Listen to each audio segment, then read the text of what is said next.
자, 1월 11일부터 수요 저녁 기도회가 9시에 다시 시작이 되니까 많은 참석을 부탁드리고요. 전쟁의 종식을 위해서 또 하나님을 기쁘시게 하는 예배자, 기도자, 전도자, 헌금자를 위해서 또 우리 박영웅, 최영미, 윤은호 선교사님 위해서 기도해 주시면 감사하겠습니다. 이제 우리는 다시 요한계시록으로 돌아가게 되는데요. 지난번에는 7머리와 10뿔을 가진 짐승 위에 올라타고 있던 큰 음녀에 대한 환상을 다루고 있었습니다. 그리고 지금은 천사가 그 음녀에 대한 해석을 해주고 있는 그런 부분이 이어지고 있습니다. 자, 우리 요한계시록 17장 9절에서 11절로 갑니다. 지혜 있는 시작. 지혜 있는 뜻이 여기 있으니 그 7머리는 여자가 앉은 7산이요 또 7왕이라 5은 망하 있고 하나는 있고 다른 하나는 아직 이르지 아니하였으나 이르면 반드시 잠시 동안 머무르리라. 전에 있었다가 지금 없어진 짐승은 8째 왕이니 7 중에 속한 자라. 그가 멸망으로 들어가리라. 네. 자, 여자가 올라타고 있던 그 짐승의 7머리에 대한 해석이 나옵니다. 사실 이 부분을 좀 제대로 다루자고 그러면은 아주 복잡한 부분이 되는데 좀 간략하게 최대한 줄여서 설명을 좀 해보겠습니다. 자, 제가 좀 찾아보니까 여기 나오는 7산이라고 하는 것을 학자들은 대체로 로마 제국을 상징한다 그렇게 보더라고요. 왜냐하면 이 로마 제국이 어떻게 알려져 있었냐면 7개의 언덕 위에 지어진 도시들이다 그렇게 알려져 있었기 때문에 7산을 그런 식으로 해석하고, 자, 그런 관점에서 볼 때 여기 나오는 7왕들 역시 로마의 황제들이라 그렇게 봅니다. 자, 그리고 11절에 나오는 전에 있었다가 지금은 없어진 짐승이라고 하는 것을 누구로 보느냐 하면 네로 황제로 보고요. 장차 8번째 왕이 나타날 건데 그는 아마도 그 네로가 다시 환생한 것 같은 종류일 것이라 그렇게 이해를 합니다. 이거 보면은 좀 복잡해요. 근데 사실 다 이해가 되지 않아도 괜찮습니다. 왜냐하면 이 내용 자체가 1세기 그리스도인들한테는 상당히 좀 중요하게 다가올 수 있는 내용이었겠지만은 네로 황제를 다루고 그러니까 오늘날 우리하고는 조금 다르니까 말이죠. 자, 이제 우리 12절부터 14절로 갑니다. 내가 보던 시작. 내가 보던 10뿔은 10왕이니 아직 나라를 얻지 못하였으나 다만 짐승과 더불어 임금처럼 한동안 관세를 받으리라. 그들이 한 뜻을 가지고 자기의 능력과 관세를 짐승에게 주더라. 그들이 어린 양과 더불어 싸우려니 어린 양은 만주의 주시오 만왕의 왕이시므로 그들을 이기실 터이요 또 그와 함께 있는 자들이 곧 부르심을 받고 택하심을 받은 진실한 자들도 이기리로다. 자, 여기 7왕에 이어서 10뿔에 해당하는 10명의 왕에 대해서 말을 하는데 이것은 세상 나라의 모든 권력자들을 상징한다 그렇게 봅니다. 자, 그들이 한 마음으로 모여서 짐승에게 힘을 주고 어린 양 되신 예수님과 싸울 거라는 거예요. 자, 바로 이 부분에서 이 싸움들이 아주 고도의 상징이자 영적인 싸움이라는 것이 분명해지는 거죠. 예수님과 싸운다고 그랬잖아요. 그러니까 예수님께서 대포를 쏘시겠어요? 어떻게 하시겠어요? 그러니까 이건 물리적 전쟁이라고 받아들일 수가 없는 거죠. 자, 그리고 또 우리가 주목할 만한 부분은 14절에 예수님께서 그들을 이기시는데 그와 함께 있는 자들, 곧 부르심을 받고 택하심을 받은 진실한 자들 이기리로다 하신 그 부분입니다. 자, 표현들 한 가지 한 가지가 다 의미가 있습니다. 자, 우리가 누굽니까? 예수님과 함께 있는 사람들이죠. 예수님과 함께 있는 사람들. 자, 우리가 살아도 예수님과 함께 살고요. 죽어도 예수님과 함께 죽기로 결심한 사람들이에요. 예? 예수님 믿는 사람들은요, 살아도 예수님과 함께 살고 죽어도 예수님과 함께 죽기로 결심한 사람들이에요. 그리고 이 믿음, 이런 결심이 들어있는 그런 믿음을 우리 주님께서 참 귀하게 보시는 거죠. 그래서 그들이 예수님과 함께 있는 사람들이기 때문에 그 승리의 기쁨을 예수님과 함께 누리는 겁니다. 자, 보세요. 예수님과 함께 있는 사람들이기 때문에 예수님과 함께 승리의 기쁨을 누리게 되는 겁니다. 자, 세상에서 흔히 하는 말 중에 줄을 잘 서야 된다 그런 말이 있죠. 여러분, 우리가 사탄에게 줄을 설 겁니까? 예수님께 줄을 설 겁니까? 이거 정말 생각 잘해야 되는 겁니다. 어떻게 보면은 그냥 육신의 눈으로만 보게 되면 당시로서는 사탄이 더 센 것 같아요. 그리스도인들은 뭐 다 고생하고 박해를 당하고 여기 사도 요한처럼 유배당하고 말이죠. 그러나 그게 아닌 거죠. 장차 예수님께서 진짜 전쟁에 나서시는 그 순간 사탄의 휘하에 들어있는 그 군대들은 한 방에 그냥 초토화되고 멸절되는 것이기 때문에 그렇습니다. 그래서 우리가 오히려 예수님과 함께 있는 것을 진짜 복으로 생각하고 밤낮 예수님과 교제하며 살기를 아주 소원하며 살아가야 되는 거죠. 여러분, 예수님을 사랑하는 사람들이 복을 받습니다. 예수님을 사랑하면 복 받습니다. 그러나 예수님을 미워하고 예수님을 싫어하면 받을 복이 없는 거예요. 여러분, 예수님은 이 세상 누구보다도 우리를 사랑해 주시는 분입니다. 이 세상에 그분보다 우리를 더 사랑해 주실 사람이 없어요. 없어. 사람이라는 존재는 다 부족한 부분이 있고 약점이 있기 때문에 그런 어떤 치명적인 약점이 딱 드러나는 순간 이제 많은 사람들이 등을 돌리게 되는 경우가 많습니다. 그 몰랐을 땐 괜찮죠. 근데 그걸 알아버린 그 순간 날 떠나는 사람들 많이 있을 수 있는 거예요. 하지만 내가 정말 예수님께 내 인생을 맡기고 예수님을 참 사랑하는 마음으로 살아가는 사람이라면 예수님은 그런 모든 치명적인 잘못과 치명적인 약점에도 불구하고 그래도 나를 사랑해 주시는 거예요. 얼마나 나를 귀하게 여겨주시는지. 어떤 때는 예수님의 사랑이 너무 생생하게 느껴져서 눈물을 많이 흘리게 될 때가 있더라고요. 어떻게 나 같은 인간을 이렇게 사랑해 주시는지, 어떻게 나 같은 인간을 버리지 않고 이렇게 받아주시는지, 그 사랑이 깨달아지니까 그냥 뭐 눈물이 날 수밖에 없는 거더라 말이죠. 또 우리가 예수님을 믿는다 말하지만 이것은 동시에 그분께서 부르셨기 때문에 우리를 택하셨기 때문에 가능한 일이기도 한 겁니다. 처음엔 잘 모를 수 있습니다. 되게 내가 먼저 스스로 예수님을 찾았다 생각할 수 있지만은 시간이 지나면서 알게 되는 거잖아요. 정말 그분께서 날 부르신 거구나. 내가 내 발로 찾아왔다고 생각했지만 그게 아니라 주님께서 날 부르셔서 내가 이제 이 자리에 있게 된 거구나. 그걸 깨닫게 되는 그 순간이 온단 말이죠. 여러분, 주님이 부르시면 사람이 오게 돼 있습니다. 주님이 부르시죠? 다 오게 돼 있는 거예요. 사도 바울 같은 사람 자기 결정에만 맡겨졌다 그러면 그 사람 예수님 믿었겠습니까? 믿을 리가 없죠. 아니, 예수님 믿는 사람 잡아다가 죽이던 일, 그런 일 하던 사람인데 사도 바울이 정신이 이렇게 되지 않은 이상 어떻게 자기 스스로 자기 의지를 해가지고 예수님 믿겠다 말하겠어요. 그러나 주님께서 택하시고 주님께서 부르시고 오라 말씀하시니까 오게 된 거예요. 그리고 주님의 그 은혜와 능력으로 기독교 역사상 가장 위대한 인물로 변화돼 버린 겁니다. 참 이런 것들이 놀라운 일이 아닌가 싶어요. 그래서 그렇게 지독한 인간이라도 주님께서 친히 찾아오셔서 부르시고 너는 내 종이 되라 말씀하시니까 그런 사람으로 변화됐잖아요. 사람이 예수님 이길 수 없는 겁니다. 그래서 부르시면 오게 돼 있어요.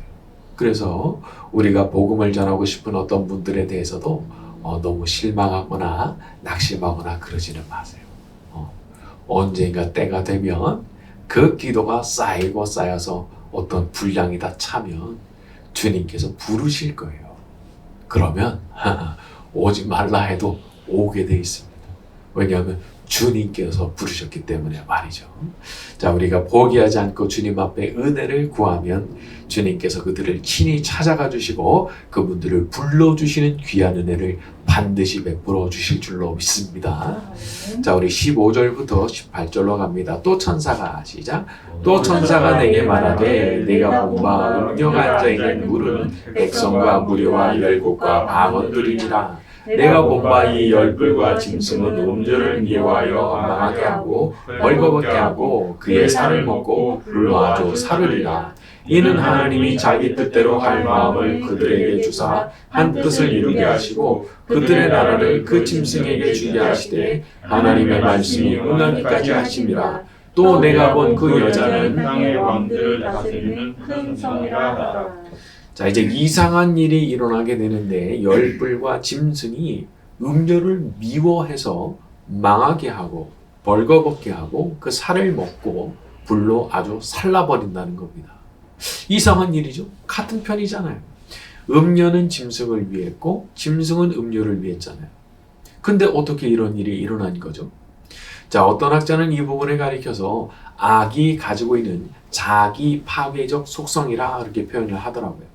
말하자면 이 악이라고 하는 것은 누구를 향해서 끝까지 의리를 지켜주거나 끝까지 사랑하거나 할 수 없는 거거든요. 결국은 자기 자신만을 위해서 삽니다. 악이라고 하는 것은.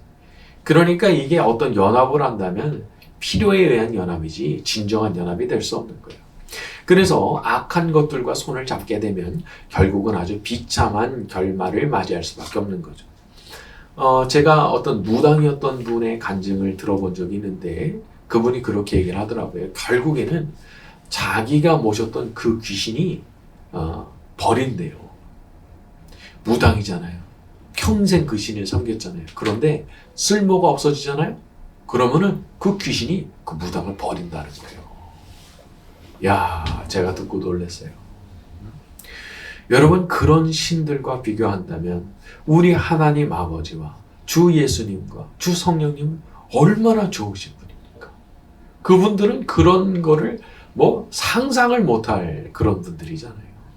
성삼위 하나님은 나의 쓸모를 따지시는 분이 아니십니다. 내가 쓸모가 있건 없건 그건 상관 안 해요. 부모가 자식에 대해서 정상적인 부모라면 쓸모가 있고 없고 이거 생각합니까? 그냥 존재 자체가 귀하잖아요. 우리 하나님 아버지도 마찬가지시고 세상은 우리에 대해서 쓸모를 따질지 모릅니다.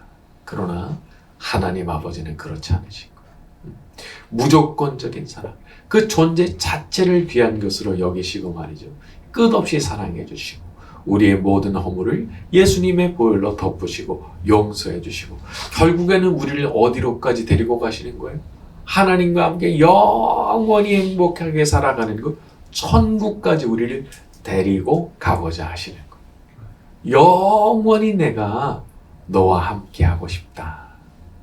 영원히 내가 너를 사랑하고 싶다. 그게 우리 하나님의 마음이신 거예요. 그래서 우리를 천국 데려가시는 거예요. 영원히 사랑하시기 위해서 말이죠. 우리는 지극히 선하신 분을 모시고 사는 사람들입니다. 그러니까 우리가 섬기는 성삼위 하나님은 그런 귀신들처럼 서로를 이용하다 가치가 없어졌다 싶으면 그냥 가차없이 버려버리거나 아니면 죽여버리거나 그런 분이 전혀 아니신 거죠.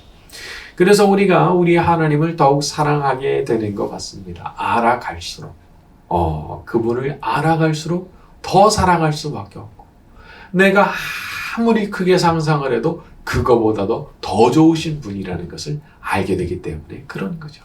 자, 그 하나님을 더욱 사랑하며 일평생 그 하나님과 동행하는 가운데 기쁨을 누리는 저와 여러분이 되기를 바랍니다.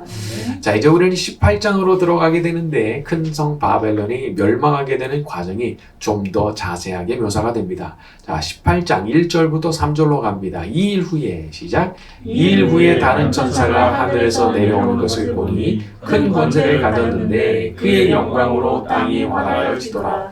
힘찬 음성으로 외쳐 이르되 무너졌도다 무너졌도다 큰 성 바벨론이요 위세의 저소와 각종 더러운 영이 모이는 곳과 각종 더럽고 가증한 새들이 모이는 곳이 되었도다. 그 음행의 진노의 포도주로 말미암아 만국이 무너졌으며 또 왕의 왕들이 그와 더불어 음행하였으며 땅의 상인들도 그 사치의 세력으로 치부하였도다 하더라. 네. 자, 하늘에서 천사가 내려와서 말을 하는데 큰 성 바벨론이 무너질 것에 대해서 선포를 하죠. 자, 그런데 말을 하는데 2절에 보니까 이미 무너졌다는 거예요. 무너졌도다. 하나님께서 어떤 일을 진행하시면 그건 될 가능성이 얼마 정도 있다 그런 게 아닙니다. 완벽하게 100% 실행될 수밖에 없는 거예요.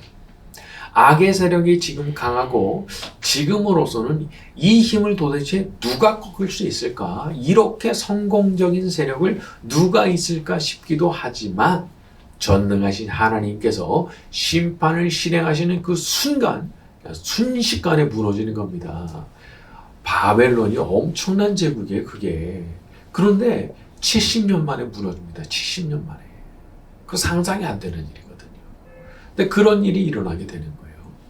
자, 이게 심판을 수행하기 위해서 하늘에서 내려온 그 천사를 묘사하는 부분을 보면 1절에 큰 권세를 가졌는데 얼마나 큰 권세와 영광을 가진 존재인지 그 영광으로 땅이 환해졌다라고 말했습니다. 그러니까 비유하자면 저 하늘에서부터 무슨 태양처럼 밝은 그런 강력한 발광체가 이 땅에 내려온 거예요. 압도적인 힘과 권세를 가지고 말이죠. 그런데 그게 누구냐? 전능하신 하나님께서 심판하기 위해서 내려보내신 천사였다는 거예요. 그러니까 천사가 그 땅에 임하는 것만으로도 그냥 온 땅이 밝아질 정도의 그런 압도적인 힘과 권세와 영광을 가졌다는 그런 얘기인데, 그렇게 본다면 그런 태양처럼 강력한 발광체가 되는 그런 천사가 이 땅에 내려오게 하신 하나님은 도대체 얼마만한 권세와 영광을 가지신 분이겠냐는 겁니다. 이 하나님이라는 분은 상상을 할수록 그 모든 상상을 뛰어넘거든요. 왜냐하면 무한하신 분이기 때문에. 그러니까 이 하나님의 영광이라고 하는 것은 참 그것을 묵상하면 묵상할수록 참 우리의 생각과 마음가짐이 달라지게 하는 부분이라는 생각이 듭니다. 바벨론을 보세요. 지금 너무 화려하고 사치하고 음행하고 겉으로 보면은 대단하지만 영적으로 보면 귀신들의 처소요, 각종 더러운 영들이 모이는 곳이라고 말씀했습니다. 여러분, 우리 하나님은 외적으로 그것이 화려하다, 그렇지 않다, 그런 거에 크게 관심 없으신 거예요. 오히려 뭐에 관심이 있으시냐? 거기에 착함이 있느냐? 거기에 선함이 있느냐? 거기에 진실함이 있느냐? 의로움이 있느냐? 그걸 중요하게 보신다는 거예요, 그거를. 우리는 그러니까 외적인 성공 자체에 너무 지나치게 관심을 두면 안 됩니다. 물론 우리가 주님 안에서 잘 돼야 되는 거 참 좋은 일이고 모두가 그렇게 되기를 바라지만 주님을 벗어나는 성공, 그런 거는 아예 생각도 하면 안 되는 거예요. 우리 주님을 떠나서 너무 잘 됐다. 그거 저주입니다, 저주. 그건 잘 된 게 아닌 거예요. 세상에 그렇게 화려할 수 없을 정도로 화려하게 살았는데 죽어서는 지옥 같아. 여러분 이거 어떻게 할 겁니까? 그렇게 화려하게 살았는데 죽어서는 지옥 같다. 이거 어떻게 할 거예요? 세상에서 화려하게 살았다. 그게 뭐예요? 아무 의미가 없는 거예요. 그 마지막이 중요한 건데 마지막을 망쳐버렸으니까 말이죠. 자, 그러나 영원하신 하나님께 소망을 두고 착하고 의롭고 진실한 삶을 추구하고 늘 하나님께 기쁨을 드리고자 노력했던 그 사람들은 뭐가 좋은 거예요? 그 결말이 천국인 거예요, 천국. 우리 모두는 하늘의 소망을 두고 하나님을 기쁘시게 해드리는 착하고 의롭고 진실한 삶의 열매를 맺으며 살아가는 사람들이 되기를 예수님의 이름으로 축원합니다.